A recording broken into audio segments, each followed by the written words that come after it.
नमस्कार साथियों।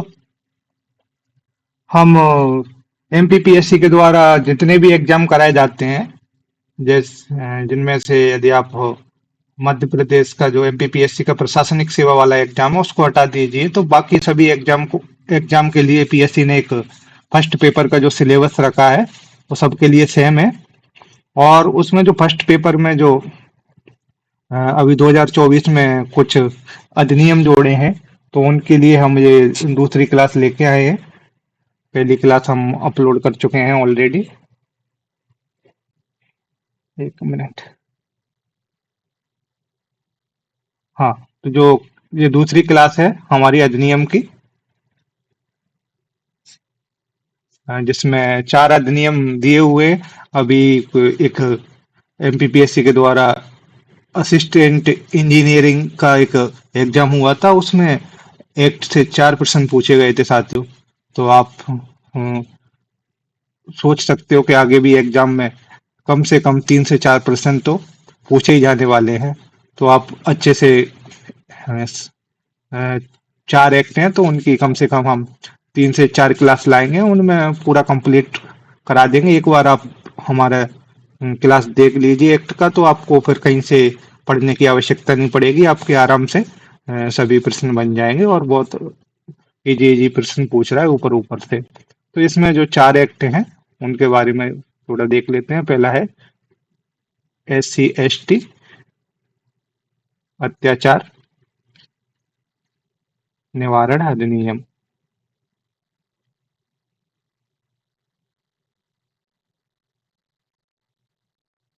या 1989 का है। दूसरा जो PSI एक्ट है, या 1996 का है। और तीसरा है पर्यावरण संरक्षण अधिनियम, छड़ा अधिनियम, हाँ, 1986 का है। और एक चौथा जो अधिनियम है वो गो वंश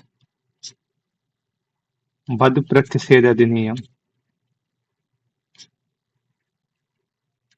यह 2004 का है।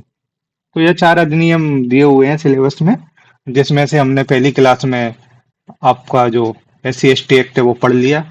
आज हमारी ये दूसरी क्लास है जिसमें हम पेशा एक्ट पढ़ेंगे। तो चलिए शुरू करते हैं साथियों। जो पेशा एक्ट है, पेशा अधिनियम, वो 1996 का है। जहाँ अधिनियमित हुआ था 24 दिसंबर 1996 में। तो भारत में जो संविधान लागू हुआ था, या भारत जब गणराज्य बना था, तो उसके जो 47वें वर्ष, जैसा कि ये दिया हुआ है, 47वें वर्ष में यह अधिनियम लागू हुआ था। और 24 दिसंबर 1996 में। तो इस अधिनियम का जो उद्देश्य है उसके बारे में जान लेते हैं। जैसे ग्राम सभाओं को सशक्त बनाना, जनजाति परंपराओं, जो परंपरागत अधिकारों और रीति रिवाजों का संरक्षण, प्राकृतिक संसाधनों पर नियंत्रण एवं उनका विकास। जैसे अनुसूचित क्षेत्रों में जो भूमि हस्तांतरण को रोकने के लिए अ, रोकना, और जो लघु वनोपज के जो अधिकार उनको सौंपना, आदिवासी स्वशासन को मजबूत बनाना, ये इसके उद्देश्य हैं। आगे बढ़ते हैं। जो पेशा एक्ट है उसको लाने की आवश्यकता क्यों पड़ी? तो साथियों, जो 73वां जो संविधान संशोधन 1992 में लाया गया था, जिसमें जो भाग 9 को जोड़ा गया, यह अनुसूचित क्षेत्रों पर लागू नहीं होता था। भाग जो 9 है, तो जो अनुसूचित क्षेत्र हैं उन पर लागू नहीं होता था। तो इसलिए अनुसूचित क्षेत्रों पर जो पंचायत व्यवस्था लागू करने के लिए, या भाग 9 को लागू करने के लिए, पेशा अधिनियम 1996 लाया गया। तो जो पेशा अधिनियम है, उसको लाने के लिए सुझाव या सिफारिशें किसने दी? तो एक भूरिया समिति का गठन किया गया था 1994 में। इसके जो अध्यक्ष थे दिलीप सिंह भूरिया। और इन्होंने जो रिपोर्ट दी थी जनवरी 1995 रिपोर्ट सौंपी थी, और उस रिपोर्ट के आधार पर ही पेशा जो अधिनियम है उसको तैयार किया गया था। तो आगे बढ़ते हैं। इसमें जो कुछ और जानकारी है उसके बारे में मैं थोड़ा और अलग से बता देता हूँ। जैसे जो अ, इसका जो उद्देश्य है ना पेशा एक्ट का, तो 5वीं अनुसूची है। 5वीं अनुसूची, उसमें जो शामिल जो क्षेत्र हैं, अनुसूचित क्षेत्र,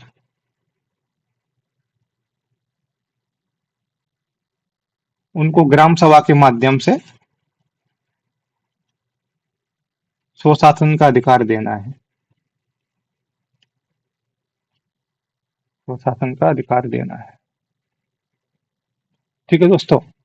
और जो 5वीं जो अनुसूची है, उसके अंतर्गत जैसे ये दिया हुआ है, जो 5वीं अनुसूची के अंतर्गत 10, अभी तक 10 राज्यों को रखा गया है, जिसमें एक आंध्र प्रदेश है, छत्तीसगढ़ है, गुजरात है, हिमाचल प्रदेश है, झारखंड है, मध्य प्रदेश हो गया, महाराष्ट्र, उड़ीसा, राजस्थान और तेलंगाना। ये 10 राज्यों को अभी तक 5वीं अनुसूची के अंतर्गत रखा गया है। और जो पेशा एक्ट का जो संवैधानिक प्रावधान है, तो उसमें जो अनुच्छेद 244(1) है, उसके तहत जो अनुसूचित क्षेत्रों और में पंचायती राज संस्थाओं का विस्तार का उपबंध दिया गया है, प्रावधान है। तो जो अनुच्छेद 244(1) है, वह उसी में अनुसूचित क्षेत्रों को परिभाषित किया गया है। बाकी एक जो जल जंगल जमीन का जो नारा है, तो जिस जो पेशा एक्ट की जो अवधारणा है वो इसी नारे पे है, जल जंगल और जमीन को लेके। तो जो जल जंगल जमीन का जो नारा दिया था, यह एक गोंड आदिवासी नेता थे।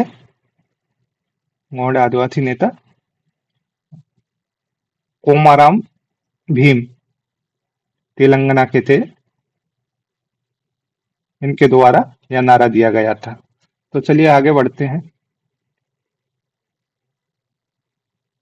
पेशा अधिनियम की जो धाराएं हैं, तो इसमें कुल 5 धाराएं हैं, जिसमें जो धारा 1 है, उसमें इस अधिनियम का पूरा जो नाम है उसके बारे में दिया है।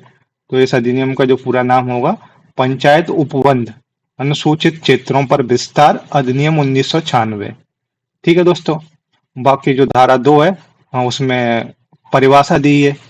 परिभाषा किस बारे में, परिभाषा मतलब किस चीज की परिभाषा दी है, तो जो अनुसूचित क्षेत्रों की जो परिभाषा है वो दी गई है। और ये परिभाषा वही परिभाषा है जो अनुच्छेद 244(a) के अंतर्गत संविधान में रखी गई है। तो जो धारा 3 है, उसमें संविधान के जो भाग 9 का जो विस्तार है उसके बारे में दिया गया है, या अनुसूचित क्षेत्रों पर लागू किया गया है। जो धारा 4 है, उसमें अपवाद एवं उपनियम विशेष प्रावधान, मतलब जो धारा 4 है उसमें विशेष प्रावधान रखे गए हैं। और इसमें धारा 4 में, धारा 4 की बहुत उपधाराएं हैं, जिसमें कई सारे प्रावधान रखे हैं, उनके बारे में हम जान लेते हैं। जैसे जनजातियों की जो परंपरा है, ग्राम सभा की शक्तियां, उनके बारे में थोड़ा डिटेल्स से दिया हुआ है, तो उन पर थोड़ा चर्चा कर लेते हैं विस्तार से। जो धारा 4 जो है, उसका जो एक सब पॉइंट है, उसमें पंचायतों से संबंधित कोई भी कानून, जैसे जनजाति रीति रिवाज, परंपरा, पारंपरिक प्रबंधन प्रणाली को ध्यान में रख के बने। तो जितने भी इस अधिनियम के तहत जो कानून, मतलब जितने भी कानून बनाए जाएं, वो इस अधिनियम को ध्यान में रख के, जैसे जनजातियों के जो रीति रिवाज है, परंपराएं प्रथाएं, उनको ध्यान में रख के बनाया जाए।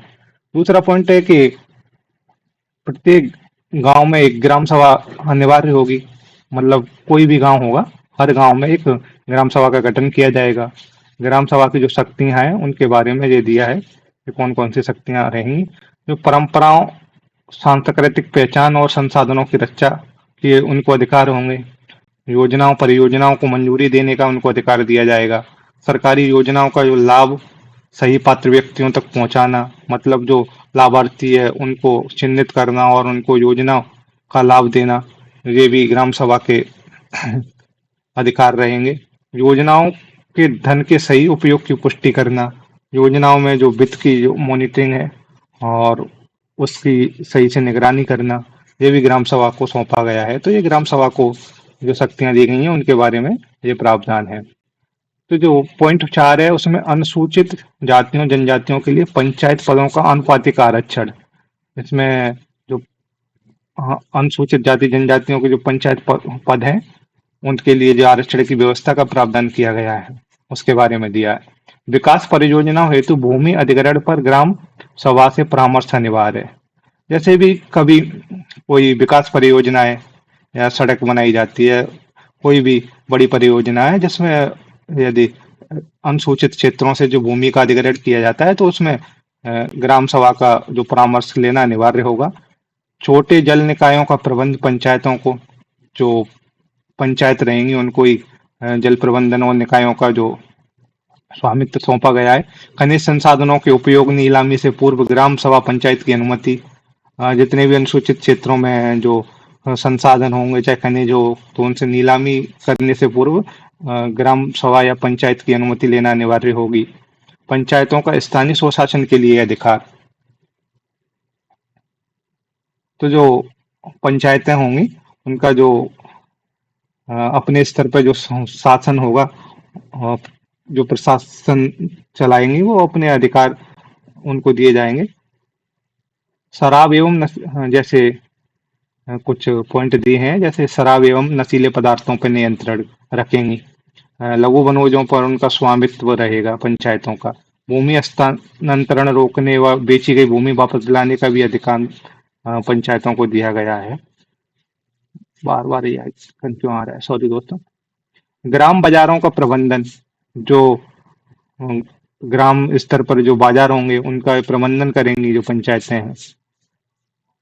एक मिनट साथियों। ऋण एवं वित्तीय नियंत्रण, सामाजिक संस्थाओं और योजनाओं की निगरानी, ये अधिकार ग्राम पंचायत या ग्राम सभाओं के द्वारा किए जाएंगे, उनको इसके अधिकार सौंपे जाएंगे। जो धारा 5 है उसमें वर्तमान कानून और पंचायतों के बारे में दिया गया है। जैसे अधिनियम लागू होने के बाद भी पुराने कानून और पंचायत जब तक संशोधित समाप्त नहीं किए जाते तब तक प्रभावी बने रहेंगे। ऐसे यदि अधिनियम ये लागू हो गया है और उसके बाद भी कोई कानून, पुराने कानून है या पंचायतें तो अभी भी चल रही हैं, तो उनको जब तक समाप्त अलग से नहीं किया जाएगा तब तक वो प्रभावी बने रहेंगे। यदि पंचायत पहले से गठित हैं तो वे अपनी अवधि तक बनी रहेंगी। ठीक है, यदि कोई पंचायत पहले से गठित है तो वो अपनी पूर्ण अवधि तक बनी रहेगी, उसको पहले समाप्त नहीं किया जाएगा। और यदि राज्य विधानमंडल चाहे तो इन्हें पूर्व में भंग कर सकता है। ठीक है दोस्तों। अब जो पेशा एक्ट है उसको मध्य प्रदेश के संदर्भ में देख लेते हैं, जो भी जानकारी है। तो जो पेशा एक्ट अधिनियम 2022 मध्य प्रदेश से संबंधित है। इसमें मध्य प्रदेश में जो पेशा एक्ट है वो 15 नवंबर 2022 से लागू हुआ। 15 नवंबर 2022 को जो जनजाति गौरव दिवस होता है, उसके जो जनजाति गौरव दिवस से जो एक सम्मेलन रखा गया था शहडोल में। अब जनजाति गौरव दिवस के जो अवसर पर एक सम्मेलन रखा गया था शहडोल में। वहां पर राज्यपाल श्री मंगूभाई पटेल जी ने इसकी एक प्रति, जो पेशा नियम 22 है उसकी एक प्रति श्रीमती राष्ट्रपति द्रौपदी मुर्मू है उनको सौंपी थी। यह मध्य प्रदेश के 20 जिलों, 88 विकासखंड और 5133 पंचायतें और 11,596 गांव में ये लागू, इसके जो प्रावधान है वो लागू है। विशेष प्रावधान, ग्राम सभाओं को प्राकृतिक संसाधनों और विकास योजनाओं, सामाजिक मामलों पर निर्णय के लिए अधिकार दिया गया है। तो मध्य प्रदेश के संदर्भ में जो भी जानकारी है पेशा एक्ट के जो संबंधित, तो उसमें यही है कि यह 15 नवंबर 2022 को लागू हुआ था। और जो शहडोल में जनजाति गौरव दिवस के अवसर पर जो राज्यपाल हैं मंगूभाई पटेल जी, इन्होंने एक प्रति राष्ट्रपति को सौंपी थी। और जो पेशा एक्ट है मध्य प्रदेश के 20 जिले, 88 विकासखंड और 5133 पंचायतें और 11,596 जो गांव हैं उनमें लागू है। तो चलिए इसके कुछ वस्तुनिष्ठ प्रश्न भी लगा लेते हैं, जिससे आपको पूरा पेशा एक्ट याद हो जाए। जैसे पेशा अधिनियम कब लागू किया गया था? तो दोस्तों जो पेशा अधिनियम है वो 24 दिसंबर 1996 में लागू हुआ था। पेशा अधिनियम किस संविधान संशोधन से जुड़ा है? तो साथियों यह 73वें संविधान संशोधन से जुड़ा हुआ है पेशा एक्ट। पेशा अधिनियम को अधिनियमित करने की तिथि क्या है? तो यह दिया है 24 दिसंबर 1996। चलिए आगे बढ़ते हैं। पेशा अधिनियम मुख्य रूप से किसके लिए लाया गया था? तो जो पेशा अधिनियम है दोस्तों, जो अनुसूचित क्षेत्रों के लिए लाया गया था। ऑप्शन बी सही है। बूरिया समिति का गठन कब हुआ? जो बूरिया समिति का जो गठन हुआ था 1996 में हुआ था, और इन्होंने अ, जनवरी 1995 में अपनी रिपोर्ट सरकार को सौंपी थी। भूरिया समिति के जो अध्यक्ष कौन थे? तो दिलीप सिंह भूरिया भूरिया समिति के अध्यक्ष रहे। आगे बढ़ते हैं। भूरिया समिति ने अपनी जो रिपोर्ट कब सौंपी, ये देख लिया हमने पिछले क्वेश्चन में। जनवरी 95। पेशा अधिनियम किस अनुच्छेद से संबंधित है? तो जो पेशा अधिनियम है उसमें जो अनुसूचित क्षेत्रों को परिभाषित किया गया है, तो वो संविधान के अनुच्छेद 244 एक के तहत किया गया है। पेशा अधिनियम का नारा किस पर आधारित है? तो जो जल जंगल जल जंगल जमीन का जो नारा है, इसको कोमाराम जी ने दिया था। कोमाराम, हाँ, कोमाराम भी, तो उनके द्वारा दिया गया था। यही अ, पेशा की जो अवधारणा है उस पर लागू होता है। जल जंगल जमीन का जो नारा किस आदिवासी नेता से जुड़ा है? सॉरी, कोमाराम भीम है इनका नाम। तो आप याद कर लेना, पूछ सकते हैं ये भी। पेशा अधिनियम कितने राज्यों में लागू है? पेशा अधिनियम अभी 10 राज्यों में लागू है, क्योंकि जो 5वीं अनुसूची है दोस्तों, उसके अंतर्गत 10 राज्य ये शामिल हैं। और जो 5वीं अनुसूची है उसमें हमने एक चीज और देखनी थी। इसमें असम, मेघालय, त्रिपुरा और मिजोरम, ये 4 राज्यों को छोड़कर अ, अन्य अनुसूचित क्षेत्र शामिल हैं। और इन 4 राज्यों के लिए अलग से 6वीं अनुसूची बनाई गई। ठीक है। तो निम्न में से कौन सा राज्य पेशा अधिनियम के अंतर्गत आता है? तो इनमें से जो 10 राज्य हैं, उनमें से एक शामिल है गुजरात।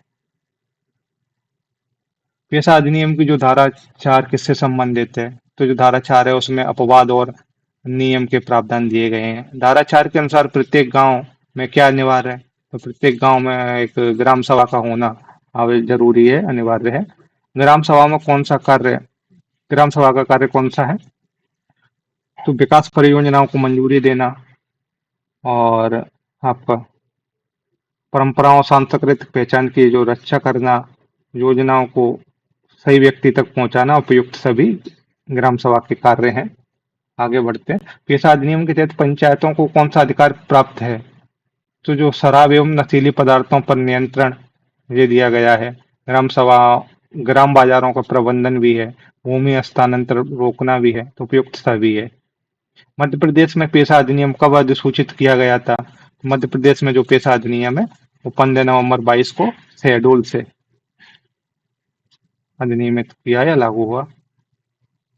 मध्य प्रदेश पेशा अधिनियम 22 कितने ग्रामों में लागू हुआ? 11,596। मध्य प्रदेश में जो पेशा अधिनियम कितने जिलों पर लागू हुआ? 20 जिले, 88 विकास खंड। तो ये भी आप याद रख लेना, कहीं से भी प्रश्न बन सकता है। तो ये हो गया आपका पूरा पेशा अधिनियम दोस्तों।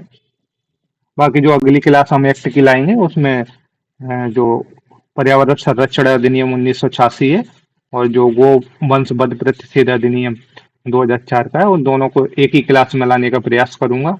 और फिर इसकी हम एक क्लास और लेके आएंगे, जिसमें SC ST एक्ट, पेशा एक्ट और पर्यावरण संरक्षण अधिनियम 86 का, और जो गो वंश वाला जो एक्ट है, उनके सभी के जो वस्तुनिष्ठ प्रश्न है जो संभावित हो सकते हैं, कम से कम 150-200 प्रश्न मैं एक ही क्लास में लेके आऊंगा, जिनको आप एक बार देख लीजिए तो ज्यादातर क्वेश्चन आपके वहीं से बन जाएंगे। तो ये चार चार क्लास रहेंगी एक्ट की टोटल। तो इसमें आपके 3 से 4 प्रश्न जो भी पीएससी के द्वारा पूछे जाते हैं वो आप आराम से सॉल्व कर पाओगे। तो चलिए, धन्यवाद, मिलते हैं अगली क्लास में।